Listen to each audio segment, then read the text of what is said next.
You know, there's a saying in the military, never leave a man behind. And while it rings true for humans, during the Vietnam War, those words meant little to the thousands of military working dogs when the U.S. pulled out.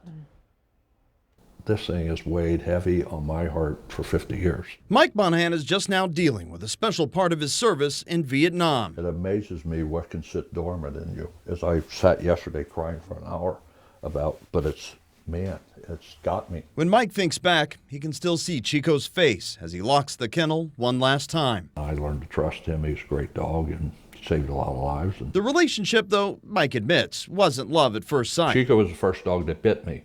When I was doing feed detail, he grabbed my hand and dragged me in, scared me to death because I didn't know what to do. It was my first day there. Maybe he was picking you.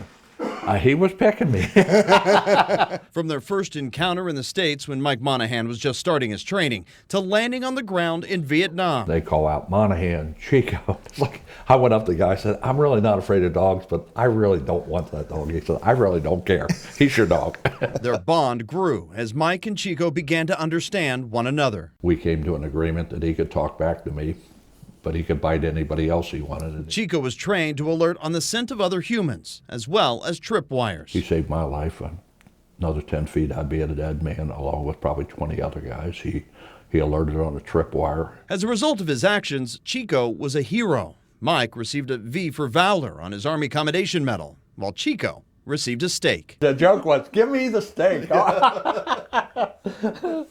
Give me the steak. Now, as Mike looks back at the photos, a new story is developing. In the book, I say Chico decided that it was my job to tell the world that he was a hero. So you write this book from his perspective? Yes, it's in his voice. And in case you wonder what Chico's voice sounds like, Mike says it's one full of abandonment. You see, Chico came from a man in North Dakota. Chico had attacked a meter man, and he was too aggressive, so he said, I'm going to give him to the military. He was trained and sent on to war, where he served his role until the Army was done with him. He does his job once again with me, and then I'll walk away from him. The military viewed him as expendable. His reward was they euthanized him, they killed him.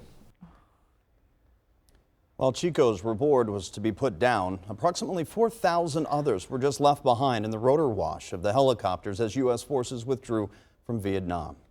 Claremont County's Vietnam War Memorial features a separate Vietnam Dogs of War Memorial to pay tribute to the four-legged soldiers who served so loyally.